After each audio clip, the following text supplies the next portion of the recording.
இன்றே டவுன்லோட் செய்து உங்கள் ஃபேவரட் ஷோக்களை என்ஜாய் பண்ணுங்க.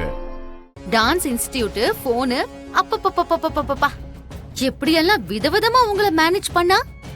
இவ்ளோ மேனேஜ் பண்ண இந்த பொய்க்காரிக்கு உங்க தலையில அடிச்சு சத்தியம் பண்றதுக்கு ஏன் இப்படி பின் வாங்குறா மாமா? உங்க மேல இருக்கிற பாசத்தாலன்னு நினைச்சீங்களா? இல்ல இல்ல, அதெல்லாம் இல்ல. இவ்ளோ பொய் சொல்லிட்டா உங்க மேல சத்தியம் பண்ணி இன்னொரு பொய் சொல்றதுக்கும் இவளுக்கு பெரிய கஷ்டமே கிடையாது. ஆனா நான் விட மாட்டேன்ல.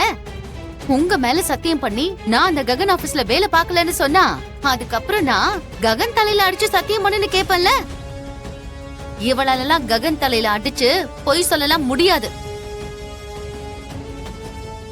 ஏன்னோ இவ அந்த ககனை ஆழமா காதலிச்சுக்கிட்டு இருக்கா.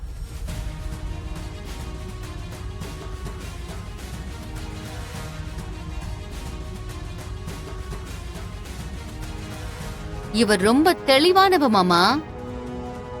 ககன் மேல சத்தியம் பண்ற அளவுக்கு போகாம உங்களோடய நிறுத்திட்டா.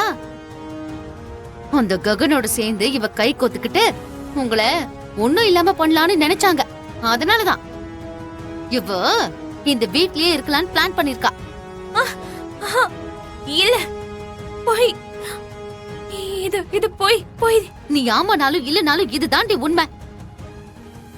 ஏன் நீ அந்த ககனை காதலிக்கிறது உண்மை இல்ல?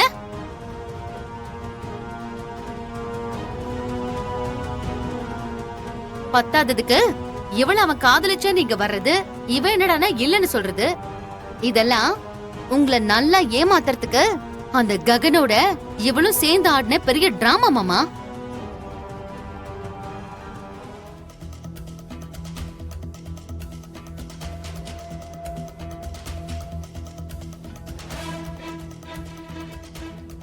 பத்தாததுக்கு இவள அவன் காதலிச்ச நீங்க வர்றது, இவன் என்னடானா இல்லன்னு சொல்றது, இதெல்லாம் உங்களை நல்லா ஏமாத்துறதுக்கு அந்த ககனோட இவளும் சேர்ந்து ஆடின பெரிய டிராமா மாமா.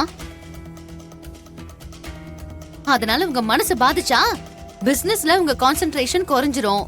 அதுக்கப்புறம் கொஞ்சம் கொஞ்சமா நம்ம பிசினஸ் சீக்ரெட் தெரிஞ்சுக்கிட்டு அவன்கிட்ட சொன்னா அதுக்கப்புறம் கொஞ்சம் கொஞ்சமா உங்களை ஒண்ணும் இல்லாம பண்ணி அந்த ககனை வானத்துல தூக்கி வைக்கலாம்னு நினைச்சா, அப்புறம் அதுக்கப்புறம் இவங்க ரெண்டு பேரும் சேர்ந்து உங்களை எப்படியாவது கேவலப்படுத்தணும்னு நினைச்சிருக்காங்க மாமா.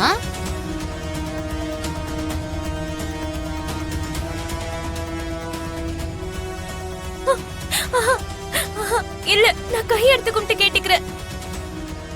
அவ்வளோ பெரிய பழியெல்லாம் தயவு செஞ்சு மேல சுமத்தாதீங்க. எந்த ஒரு மகளும் தன்னோட அப்பா எல்லாத்தையும் இழந்துட்டு நிக்கணும்னு நினைக்க மாட்டா. வாய மூடு. இன்னொரு தடவை உன் வாயில அப்பாங்கிற வார்த்தை வந்துச்சு நாக்க அறுத்துருவேன். அந்த ககனை நீ காதலிக்கிறது உண்மை இல்லையா?